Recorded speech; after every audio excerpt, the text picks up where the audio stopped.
Good idea. That's a Mexican law enforcement hat. I can't remember on the podcast. That's my cousin's unit. He's a cop. Yeah. That's his unit. That's fucking Detroit 12. Oh. Once the door closes, action. Like I said,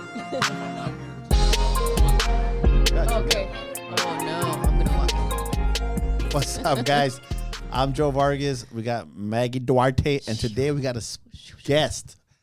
Ashley, what's your last name? Ashley, I never asked you. Fissenden. I'm not gonna say that, though. Wait, what? How do you spell that? Fissenden. Fissenden? Yep. I heard Lissenden. I did too. Yeah. Yeah, so I think it might be German. It could be German. Oh, okay. So Ashley just joined the gym about 2-3 weeks ago, not knowing that I didn't know that he had a Instagram page with a lot of followers called Not Just Boxing. Mm-hmm. And my first question, I'm interviewing the interviewer right now. This is the cool part right here. Okay, It's quite nice for me to just sit here and relax. This is so not much think better. of all the questions. Yeah, it's nice. It's funny when he first got to the gym. Do you remember the interaction? No. Because we were talking, me, you, and Coach Bashir, and we were just having a conversation. He comes up and he's like, "You're like, I'm having a conversation." Oh, for real? Yeah. You pretty much said to me, "Fuck off," and I was just like, "Sorry, coach." And then we hanging down. My turn. I'm sorry, bro. Not just to me. Like, it's because you know what? At the gym, we get people dropping. Damn, man, you throw me under the bus like that. It's a funny story. It's just funny. It's a funny story. Hey, but look it. He was cool. Yeah. He went to go train, and then I ended up holding the pads for him, doing a demonstration. Yeah. And I'm like, damn, this fucking dude could fight. Because I get these guys in here like, and he just started ripping the shots, and I'm like, he's boxed before. Yeah. Definitely fight. And then I started talking to him, and I'm like, we had actually communicated. He flew on a plane with, oh my God, from the guys from Box Stars in Sanford. Yeah. And they had told me about this young man who was, he said broadcast. I'm a podcaster. Yeah.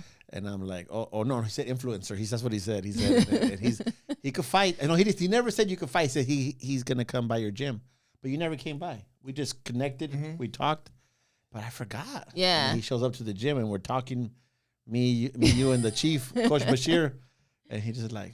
I noticed his reaction. He's like, "Oh no!" I was like, "That's an unusual reaction. Usually you get like." Like they get the just feelings. Walk, just walk away. Unless they were fighters. Yeah. Unless they're fighters or they've trained before under like people. Yeah. They understand like the order in the gym, like coaches and stuff like that. So I was like, I looked at them too. I remember. Mm-hmm. And I was like, oh shit. And then I ended up grabbing them for one of the demonstrations. And then we started talking like, where you from, dog? And then that was it. So from my side, that story, I was on the airplane and I bumped into, I had my Not Just Boxing t-shirt. Andres. His name's Andres. Andres, yes. And Andres or Andreas? Andres. Well, we say it in Spanish, Andres, and he's from Box Stars. Mm-hmm. That's the homie. Yeah, I actually helped him. Tell me the story. Yeah. So on the plane, and then just as I'm getting off, he sees it. He says, "Oh, you're a fighter?" And I'm like, "No, I'm an amateur boxer, but I work in boxing." And he was like, "Oh, I'm formerly Jaime Munguia's manager." He started showing me pictures of him in the ring with Eddie Hearn and stuff. And I thought, oh, okay, you're a big deal. Yeah. And then straight away I just said to him, "Look, I'm going to be training around the clock here. As soon as I get off the plane, do you recommend anywhere?" And he went, "Oh, my guy will sort you out." Yeah. But when I got off the plane on my birthday, I went on a jet ski. And pretty much, it was probably about 40 miles an hour. I flung myself off the jet ski, busted my hip, spending the rest of the time in California in a wheelchair. Oh shit. Just like, it was good though, because we went to Disneyland and I got to the front of the line. every ride, huh? Yeah. How long was that? Like that recovery, man. How long ago was that happened? So it was either last year or 2 years ago. Oh no, it's been damn. I thought it was like a couple months ago. Because Andres is the one. Andres and Fernando Fernandez are the ones that call me. Right. Hey, bro, can you corner Tashiro Fierro? And I'm like, because whatever circumstances, and I'm like, yeah. And I flew to Puerto Rico, and that's around the same time that happened, and I ended up. That's when Tashiro tore a tendon in his leg in the fight. I finished the fight with the tore tendon. Right. But I mean, I remember this conversation. But to me, I lose track of time. I lose track of time. Even like 2 weeks, it's like, oh yeah. Forgot about that. But yeah, this time round, planning on moving out here. Obviously, my visa complication has been a nightmare. I won't talk about it on this, but I was meant to be approved for my green card months ago. So I flew out here this time, and I thought, straight away, get to the boxing gym and arena. You're only 20 minutes from where I am now, so it's a godsend, really. And the amount of people in that door every single day, just like the amount of talent, the people that come in for sparring. Yeah, you're so well connected, and it's such a good area. it's taken some. Yeah, it's been a hard road, but with Coach Bashir, Maggie is the newest one to the team, and we've brought with Coach Bashir, man. I've been to Andre Ward's camps. I can go on, and he's been with Canelo. We've been with Andy Ruiz. We've been with every big name. Like I helped Anthony Ruiz get ready for the Joshua fight. I sent him 2 guys, and we helped him for the Joshua fight. And man, we just been around a lot. We just haven't had the doors kick open for us yet, but it's a matter of time. It's a matter of time. We're right there flirting with it, you know. Absolutely. Big Shot Shaw. I mean, he just fought on Pro Box. On Pro Boxing. He knocked the guy out like in 18, 22 seconds, some shit like that. Big Shot. That. He was one of our first guests, like a third guest, I think he was. Yeah. It's been fun, man. It's I know it's just the beginning, but it's been a hell of a ride already. It's pretty fun. If you're in it for the views, you won't be doing it long. No, people feel like as soon as you see someone that's got lots of followers too, people feel like, it's easy. You just go viral overnight. Yeah, like, you guys, you'll be chipping away at this. I'll give it a few years, and you'll just keep picking up. And we were just like, we got 100 subscribers now, man. Like that's it's cool. It's a big deal. We're proud of it because it's been growing organically, straight up. We're not paying anything. It's literally just word of mouth, and people kind of like, I kind of like this, you know. So it's been. I think fun. I don't know. We're like I don't see that many other products. I watch like Abner Mares and Rosado. Those are all former fighters, but I really haven't seen no podcasters that are like trainers in the corner. You know, I haven't really. I can't think of it. Maybe I'm sure there is, but we're consistently in the gyms and the big fights. We're everywhere, and we're always doing this. And we started with Adam, and then we just ended up taking over for whatever reason, but. We do this because we love it. We like to talk about boxing, the psychology of boxing, you know, what goes behind the scenes and things that we noticed. And having people getting to meet people like you and meeting people like, you know, we've had where our vision is, we're excited. Just excited where we're going. And yeah, it's fun. We do it for fun. Yeah. We do it like for, you know, just practice being, you know, coming off the top of the head with conversation and interviews and stuff like that. So it's been. How was it with Mick Queen? It was fun. It was cool. I had never met her before. I met her once. She came by to the gym, but I'd never had a conversation with her. So, obviously, she knew Joe from many years ago. She first started, yeah. Yeah. So, they already had that rapport, that relationship, and stuff. But, no, it was fun. Congratulations, Miha, on your wedding. She just got married. Yeah, this past week. She announced it here. We didn't want to put it up there because that was your thing, but we're gonna. Yeah. I told man how we shouldn't post it. I was like, she didn't tell me. I was gonna tell Maggie. Post a thing about her announcing she was getting married, but I was like, nah, that's her thing. You know? That's her thing. That's her private. But she just got married. Yeah. But it was fun. You know, it's been fun. She's so cool, man. She's down to earth. Of course, anybody that has a platform gets criticized, but she don't care. She just keeps moving forward. Yeah. You know? I was gonna ask you. I'm gonna go right into the podcast. I know we're already talking, but you've been doing this for how long already? It's been about 3.5 years. What is some of the most? No, I shouldn't even say. What's some of the best memories you have of doing this?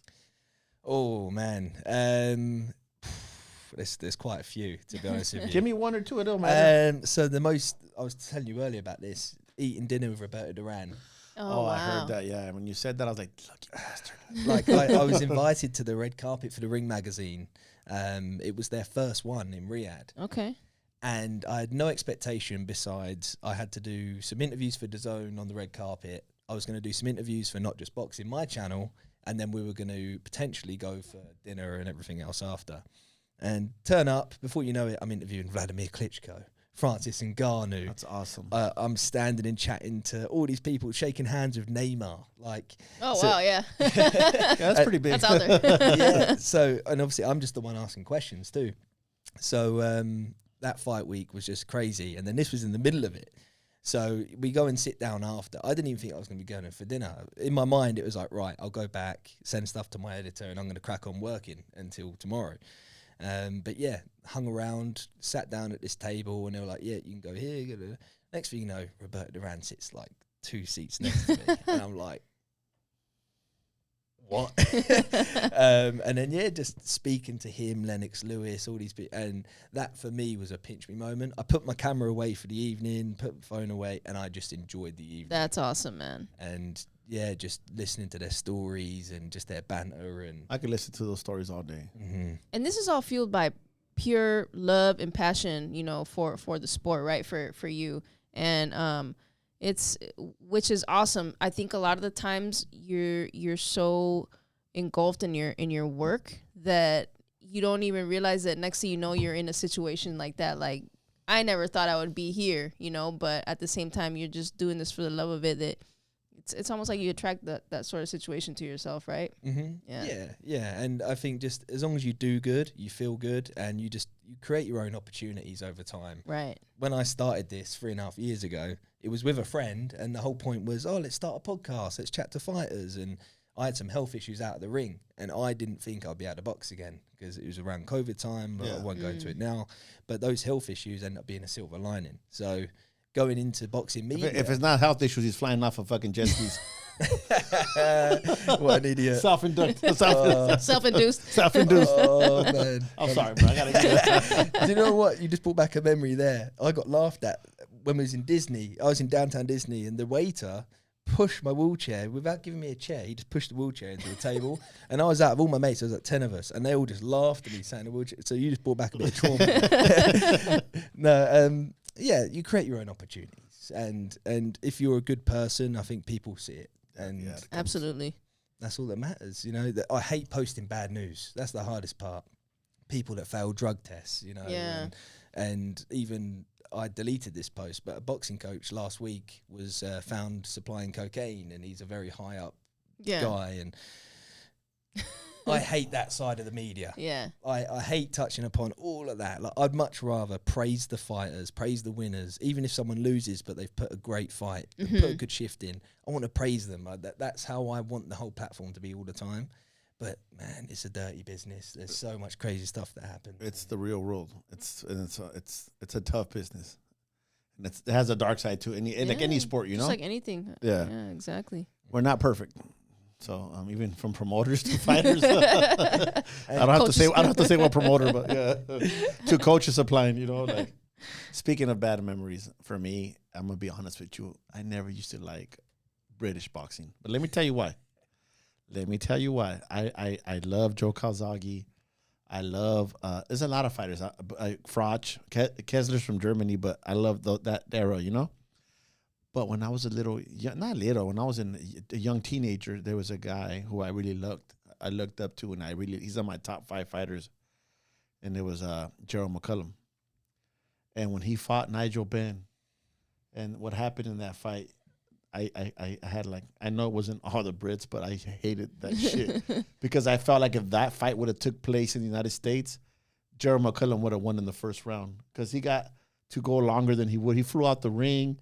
He came back in. They let him keep fighting. And I was pissed. And then Gerald McCullum collapses. Yeah.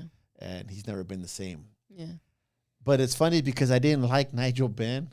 I mean, I liked him before, and I disliked Chris Eubank for beating Nigel Benn. Yeah.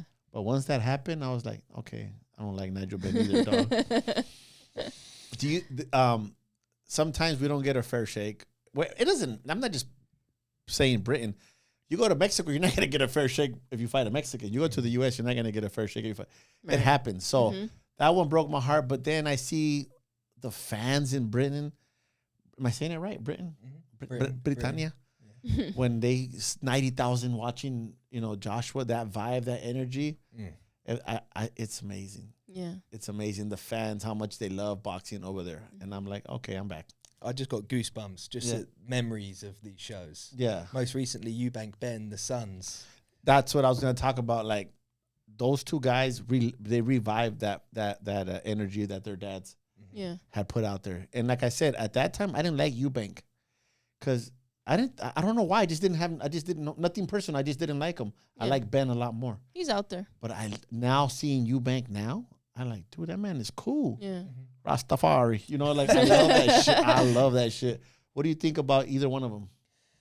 First of all, that fight was incredible. Yeah. That fight was insane. And for them to both wear such big shoes that their dads, the whole past. Were you there? Were you able to be there? Yeah, Yeah. that's dope. Yeah. And again, the Ring magazine are incredible. They look after everybody so well. That's good. The events are great. But the fight itself delivered. I never expected it to be as good as it was.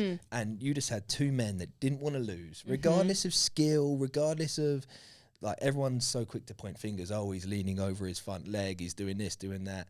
He is trying to knock his head off. Yes. And he's doing everything he can to win that fight. It's more than just boxing at that point. Yeah. And the ebbs and flows of the fight, it was perfect. It was, for me, the best fight this year so far. Oh, yeah, hands down. And that just delivered. I think just because that history, you could see it all. And, oh, man, I tell you, when Chris Eubanks Sr. turned up, so the backstory in England, so... Senior and Junior hadn't spoken with each other for a long time. They've had, unfortunately, his brother passed away of a heart attack, and they've had a lot of grief in which they've never spoken. And then his dad turns up the day of his fight after saying he wasn't going to be there. He gets out of the taxi with him. Yeah. Oh, man, you hear the whole stadium erupt. Everyone's just happy for him to be there. The reactions even from Conor I saw later. So happy that he was there. That moment, it was just like, it was a legacy moment. Right.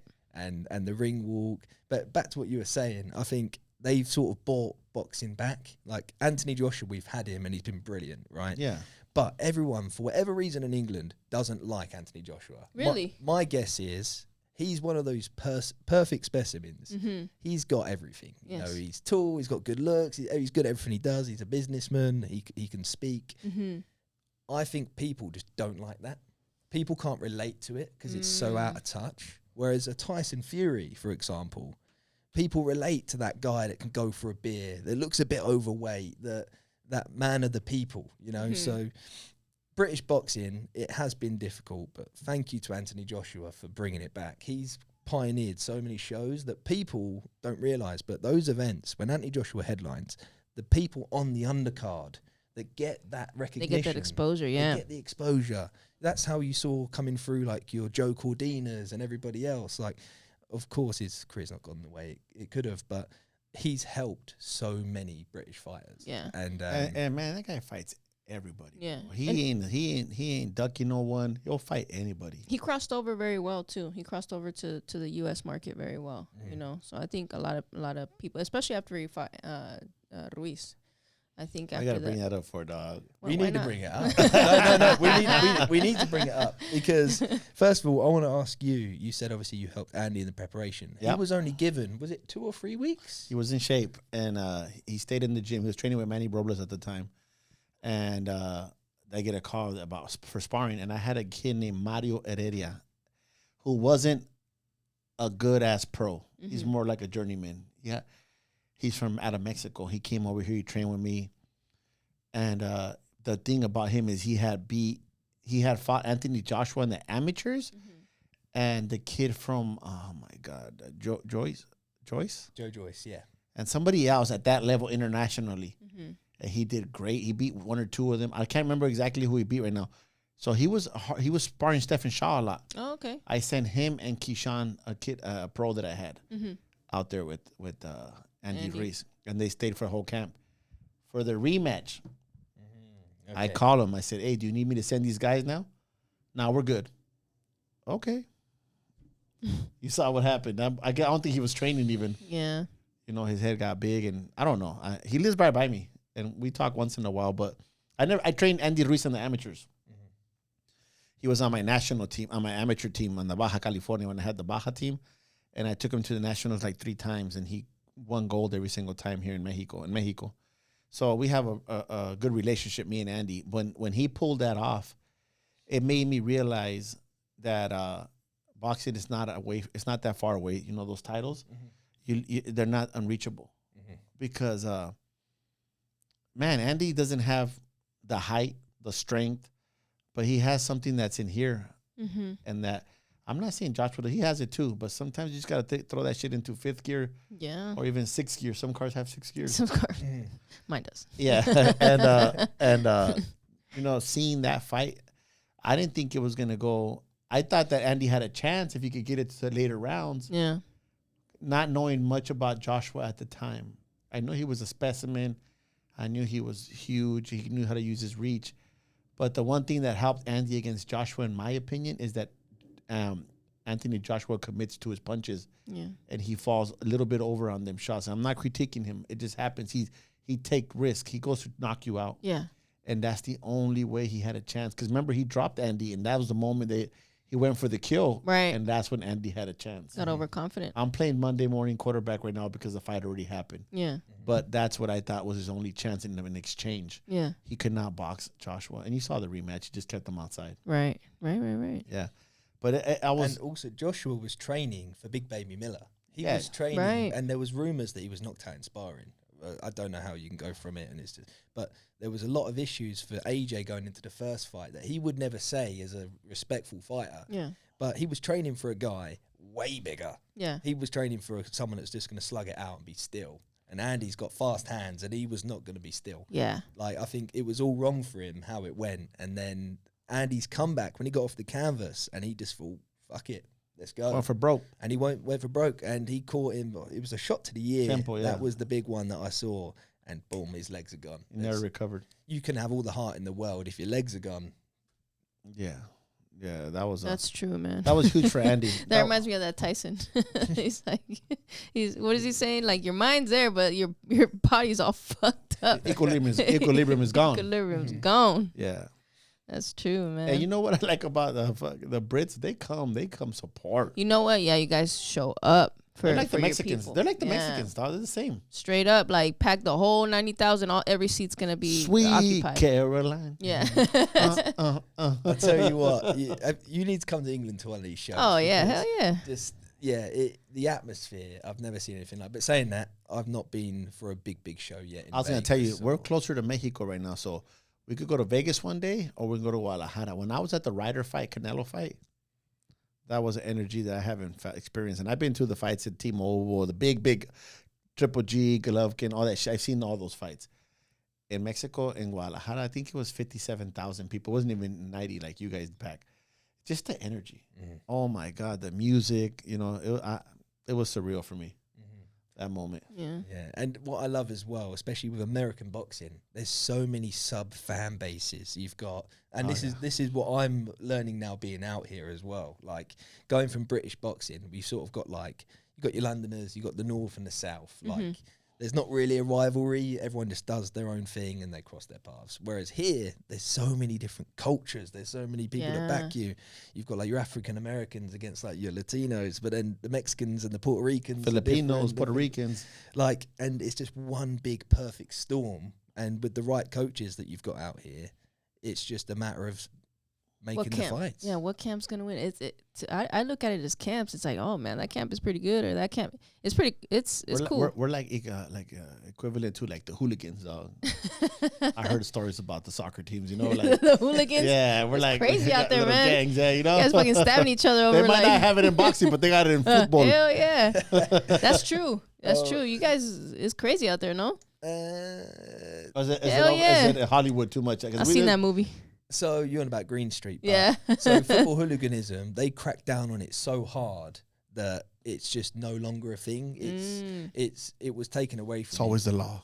It is. It's always the law. They don't even have guns over there. That's what's crazy. Yeah, I'm pretty sure this is. I could be wrong here. I shouldn't be saying on this, but I'm pretty sure there was a stat that if you were done for hooliganism, you would do more time in prison than a paedophile. Wow. That was sort of how bad the crimes. Let me translate that. He means pedophile. Oh yeah. Even then, you got to be careful saying that. We better beep that maybe. Oh, maybe I will beep it. Yeah. Adam, beep it. But yeah, you were doing more time. So what it did was it just took away that whole scene, that whole everything. So. Damn, dude. But it is still wear your heart on your sleeve. So I'm from Maidstone in England. It's a small little town in Kent.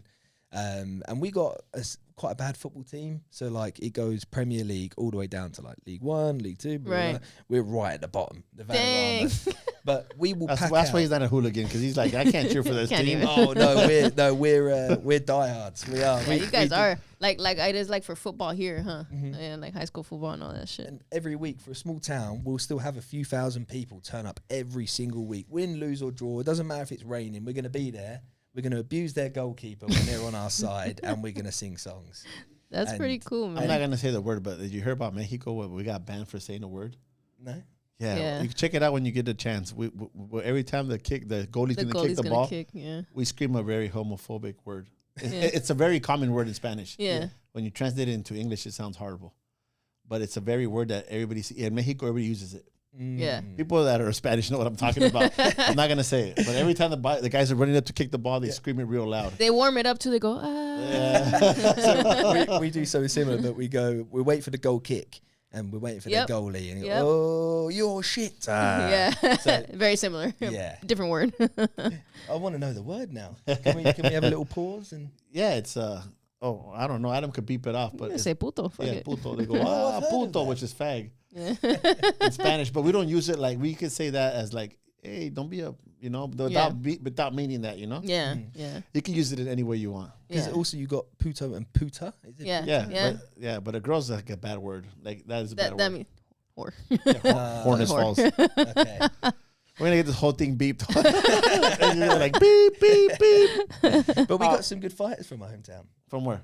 From Maidstone. Give me one of your favorite fighters that come out of that area. Well, so this is all fresh. These are all fighting right now. Oh, young guys. Oh, So okay. Sam Kind of Oakes- like the arena right now. Mhm. Bunch of young blood. Yeah. So Abdullah Mason's fighting Sam Noakes. Oh, Hopefully, he's they're from your arranging that. hometown. Okay. Yeah. So For the within title? the next few days for the title. Yeah. So I'm guessing in the next week or so that should be announced, which would be great. And I'm hoping it might be on the Canelo undercard. Ooh. That would be awesome, dude. That'd be crazy. I am curious to see what that undercard is gonna look like. It has to be huge. I'm already excited. Have you seen they bring back Max Kellerman? That's right. We were just talking about that. I we write ideas for the podcast, and I was gonna say, what happened to Max Kellerman? Where's he at? And now Do you know what happened to Max Kellerman? I haven't got a clue. See, nobody does. It was like, He where's just Waldo? disappeared. He's missing.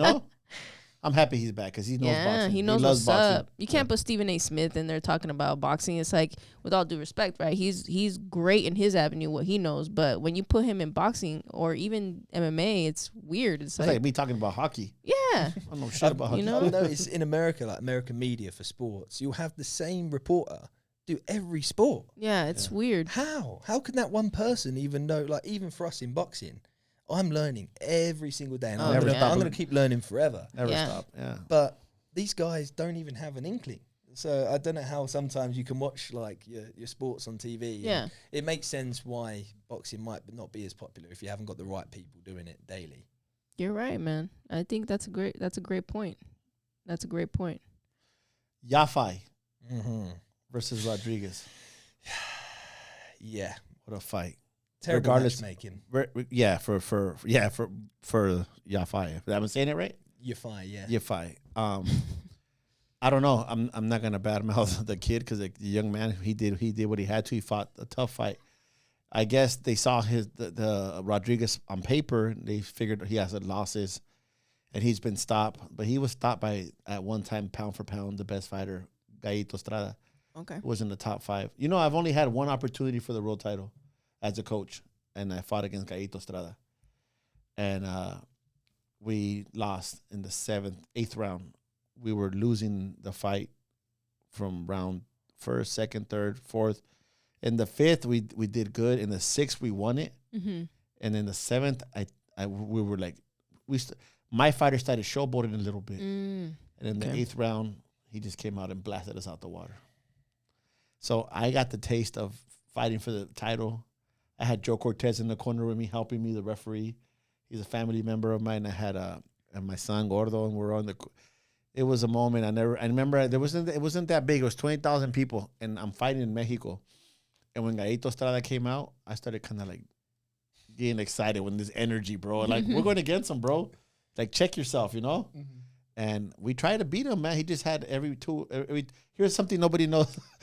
Where we're going to fight him, this is the things people don't know about in fights. We went to the Ciudad Hermosillo. The city of Hermosillo is like San Diego. And we go eat like at a Denny's down there. There's no Denny's over there, but it's a restaurant like that. Yeah. And who's sitting next to us? Gallito Estrada with his family. That shit always happens. Yeah, bro. It's like this, I think the city of Hermosillo is like 7 square miles. Yeah. There's like 300 restaurants there, and we go eat breakfast at the same spot.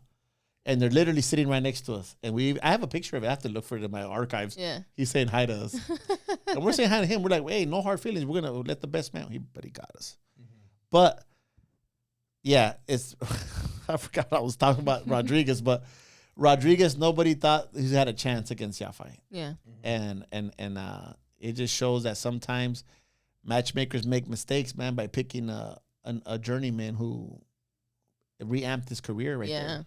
He You brought never him back. know. Never know what that guy's going through, man. You can never count that guy out, you know. You really never know. I was telling Ashley that sometimes Mexican fighters, when they have shows, we don't fight at the best venues. And I'm speaking in Mexico, not here in the US. When they come fight in the US, they're like they do everything in their power to keep that going. Yeah. Because they fight in the ugliest venues, the worst hotels you've seen. Yeah. Some of the bad hotels, we get like $10 to eat a day. Yeah. So when they come fight in Britain or the US, this is like, dude, I can't lose this opportunity. They're gonna die in the ring. Now, I hate, and I mean this from the bottom, and I'm Mexican. I hate when the commentators say, "Oh, these Mexicans can't be coming over here and beating our boys." It's not true. They come over here, they beat our ass too. I just hate when they use that because I hate, like, for example, when Manny Pacquiao was beating Mexicans, they call him the Mexicutioner. Yeah. I fucking hate that. It's like making fun of a culture of a race, you know? Yeah. Like, it's boxing. You win some, you lose some. Right. You know, Manny Pacquiao would take back all those wins if he didn't get face planted by Marquez. You know, he would give all those wins back. Yeah. Just not to lose the way he lost. Yeah, man. He's a warrior. I mean, he did what he could. How does it make you feel? Probably the saddest knockout I've ever seen. Yeah, bro. That was crazy. I remember seeing his mom freaking out, like. And his mom was doing like mom some was prayer shit. freaking, like they do. His wife looked hysterical. She was like, Yeah. seeing her, it made me sad. She was like crying, you know, like Yeah. seeing that. But I mean, that's the part of boxing that we didn't sign up for it, but it happens. It happens. It's part of it, man. But it's very hard for you guys with your fighters and everything else. It's very hard to explain to these fighters the roller coaster they're going to go on. Yeah. When you first get them and they're fresh and they look good and they don't know what it feels like to dig deep, but also they don't know how bad it's going to be with the ticket sales, the money, dealing with snakes. Yes. When you do lose, if you get knocked out in front of your friends and family, like the humility of the sport, it will brush over your head, but no one really knows it until you live it. And it's the toughest sport in the world. But yeah, I don't commend anyone that turns professional and tries to make a living from it. Hats off to you, because it is lonely and only a few people are going to get what they want out of it. That's very true. Shout out, there's a guy called Liam Cameron, if you've heard of him. He fought on Riyadh season against Ben Whittaker when they went over the ropes. He just bought his first home. That's awesome. That's cool. That's what it's all about. Yeah. That's what I tell Ulises Sierra. Just buy a home. Yeah. Let boxing give you something back. Don't waste all these years. Buy a home and just let, grow your wealth. Buy a home. You said something right now about when you lose and stuff like that. There was a time where I was on a winning streak. Boom, winning as a coach, winning. I had fights that we should have won, some high-risk fights, whatever.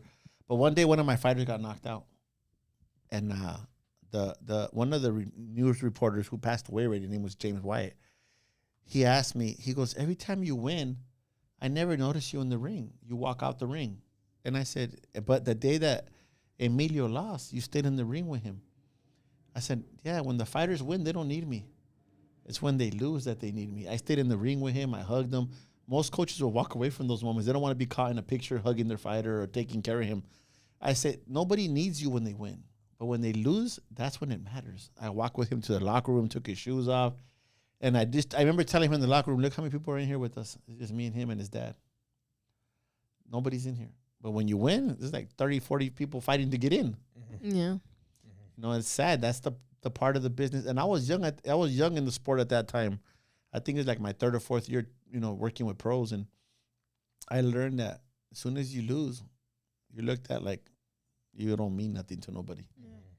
Yeah. And you just brought back a memory there. When you asked me earlier, tell me some good moments of what I've had over the years with this. Being in Israel Madrimov's changing room after he lost to Virgil Ortiz Jr., it was one of those heartfelt moments, even though there was a language barrier. We'd been with him all week. And for him to come back, he had issues with, I won't go into it, but let's just say I'm surprised he was still Fighting. box. Yeah, fighting. Like he should have had a bit more time out. So health issues, ends up losing, and it was a grueling fight. I don't know if you remember. Yeah, it was. Yeah, I do. Virgil worked his body hard. Like he was in it for a very tough fight. So anyway, being in that changing room after when he had lost, I couldn't wait to, like, we were invited. I wouldn't like push it on somebody. But in my head I was thinking, all of his fans that are waiting to see how he's doing and everything else, we get to voice his voice. We get to transfer it over and just let everybody know what he's thinking. And he's so humble in defeat. So a bit about his home country. Boxing is your main sport. Yeah. You box in school. You box every day. Oh, okay. It's normal. So for him, he's like the pride of Uzbekistan. So he's like the main man. And yeah, just to be in that interview with him and to be with his team after being with him for the week, it was so nice to, like, he gave us like a little glove and everything. Like, you know, he was just so respectful. But that stuck with me. Like, what a gentleman. What a great guy. Yeah. And he'll be back. He'll be back. Boxing's different now. It doesn't matter if you've lost. Yeah, that's the good part about boxing, man. I hate when guys lose and they're like, he don't mean shit. The best fighters from the 90s back, they all had losses. Mm-hmm. They all had losses. You know, it's like taking risks, fighting good people. Yeah. So, isn't he the one that trains with Joao Diaz? Yes. Yeah. Mm-hmm. He's in a good camp right there with all those guys. Yeah. What do you think about fickle boxing fans? I know obviously they're your viewers, but what do you feel about people jumping ship in a heartbeat? Like casual fans? Some diehards as well, a bit. Yeah. Like, do you like how quickly people are going to say, dismiss. Like, Yafai? Yeah. He had everything going for him until Saturday night. Yeah. And now he's lost. He's still going to be back and he's still going to be in big fights. But the amount of Brits now that will no longer even pay attention to him or watch his fights because of that. Yeah. It's a serious thing. But I feel like, boxing's changing. Yeah. What's your thought on the fans? You know, the fans, I think a lot of them don't understand what all goes into not just the fight camp, but you're talking about the life of the fighter. And like you just mentioned, you was going through a lot of shit. I had no idea, you know, and a lot of people don't know that. A lot of people don't know everything, the whole behind the scenes. And now when you're talking about big fights, it's everything. It's not just the camp. It's how did you recover? It's you got to do interviews. You got to go to the weigh-ins. Then you got to go to the other weigh-ins. And, we've talked about that before where it's a lot of things that go into it.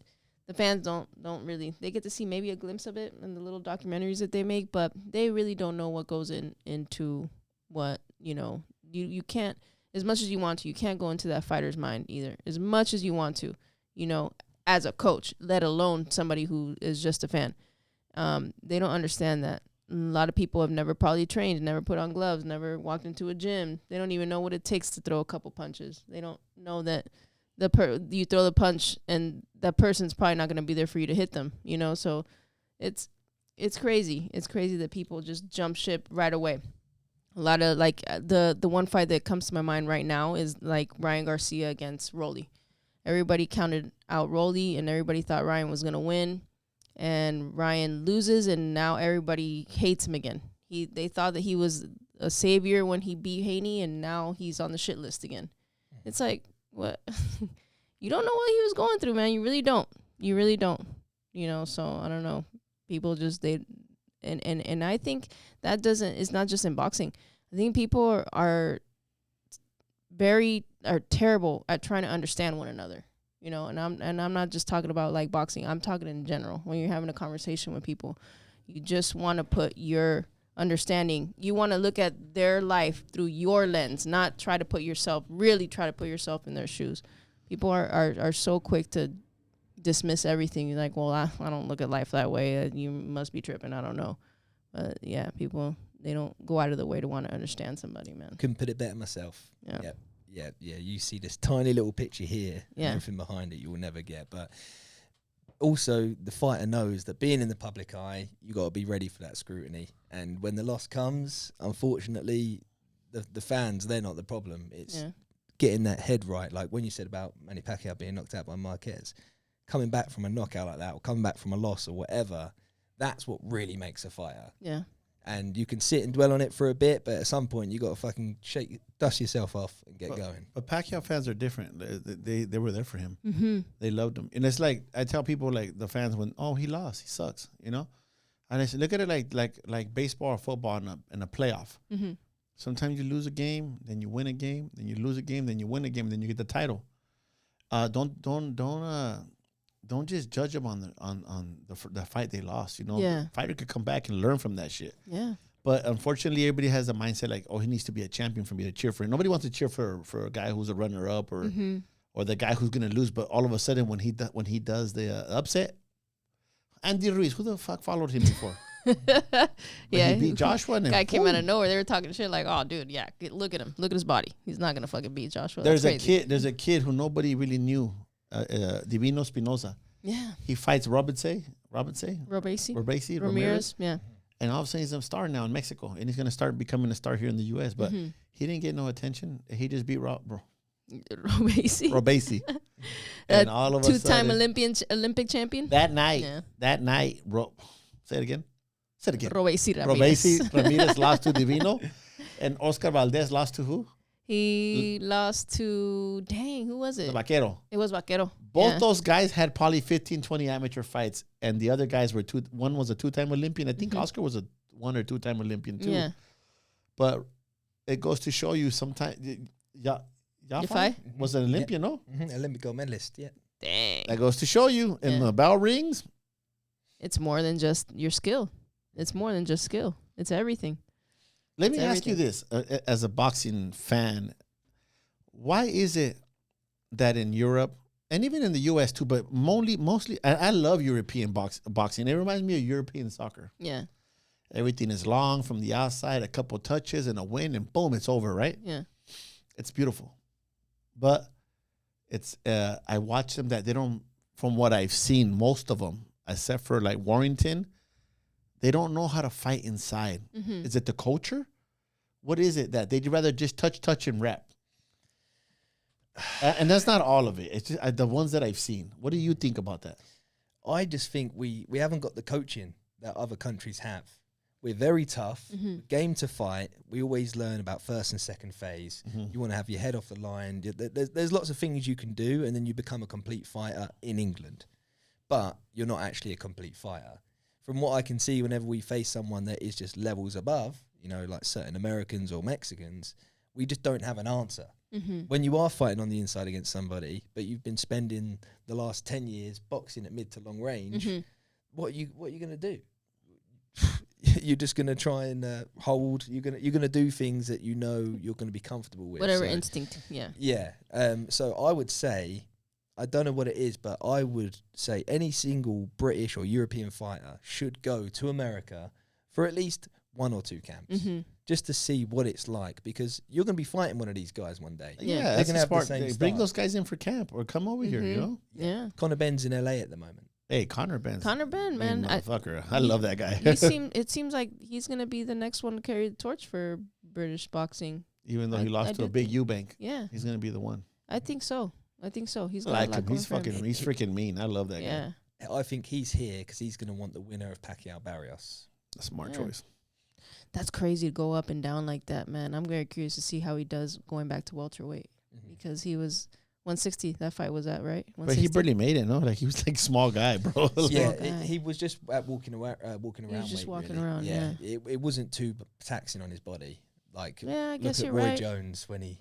But the day of the fight, Eubank had like 20 pounds on him because he put on all that weight back. I guess, welterweights probably do walk around there. Maybe heavier than that. Yeah. Well, Javin and them walk around at 61, 62, 50. Yeah, they're that weight and they make 140. But then look at Crawford. I don't think he looks. I know obviously Canelo's thick and he's got a strong base, but Crawford doesn't look like he's going to be too small for Canelo. He doesn't look any different to. That's his walk around weight too, I think. But Canelo, that's his walk around weight too. Yeah. You know, I've had the fortune to be with Canelo for I don't know how many camps already, and he doesn't cut much. No, he doesn't. You can't really tell that he's cutting. You can't even tell when he cuts. Yeah. That might even be the secret to why he's so good. Successful, yeah. Because look at these fighters that are killing themselves the day before they fight. Yeah. You know, if you're losing 15, 20 pounds in a few days, and then you're refueling even, like, I think Devin Haney, I've heard stories how he's 20. Yeah, like big amounts of weight. And again, fans don't understand that process. Yeah. Of getting those pounds off. Yeah. And like, I'm tempted to do a weight cut like a pro.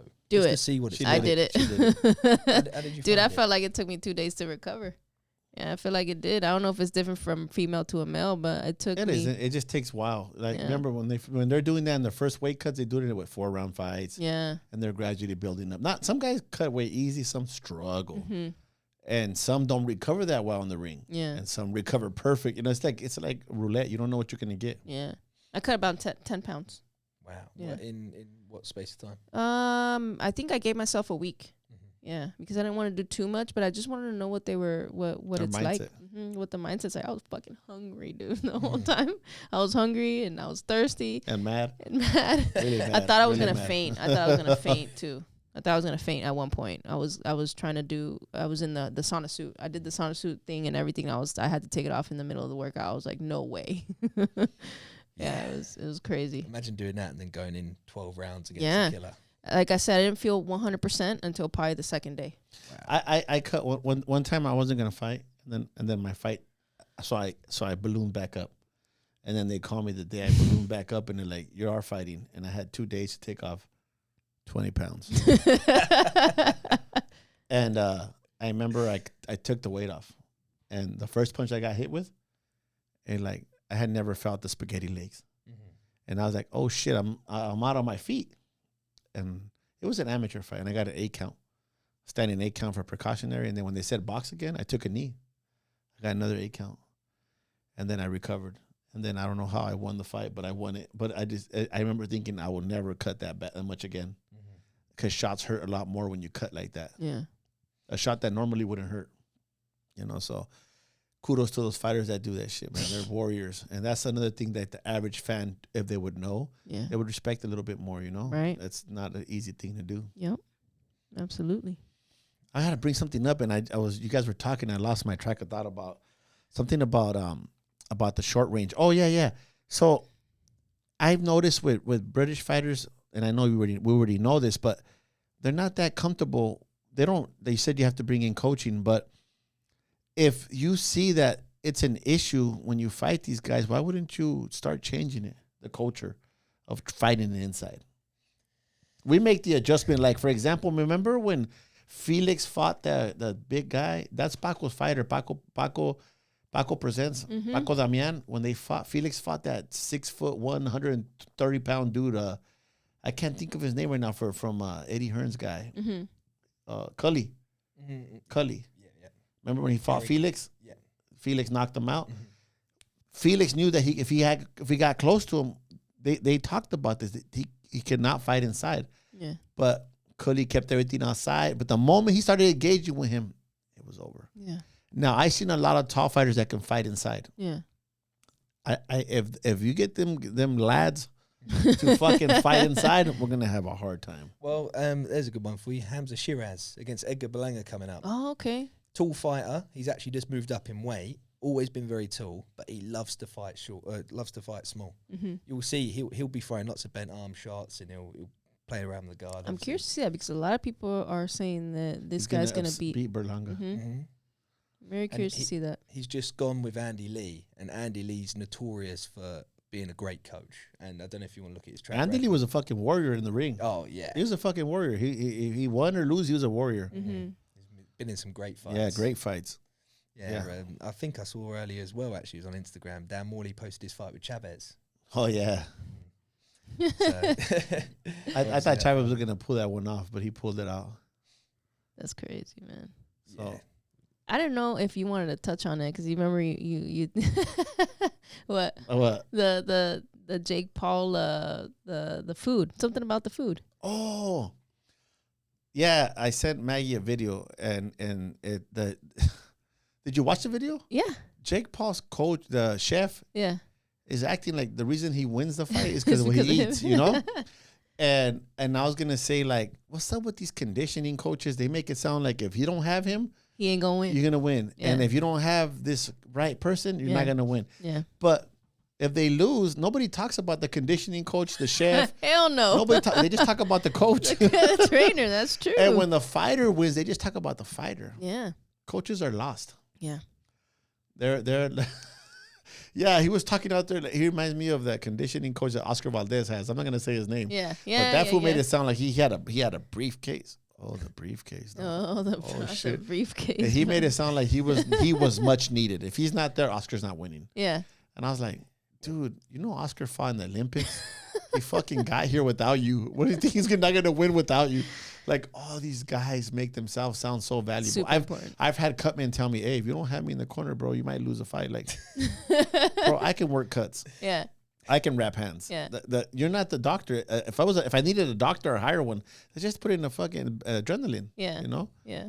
And it's just like, everybody makes themselves sound very valuable. Yeah. Yeah. What I find funny is in the boxing world, the people with the biggest egos are not the fighters. Yeah. Everyone behind the scenes. What you're saying there, it really resonates with me. Like, you see certain people, even in media, like, at the end of the day, my platform, everything that I do, is because I give a voice to the fighters. Yeah.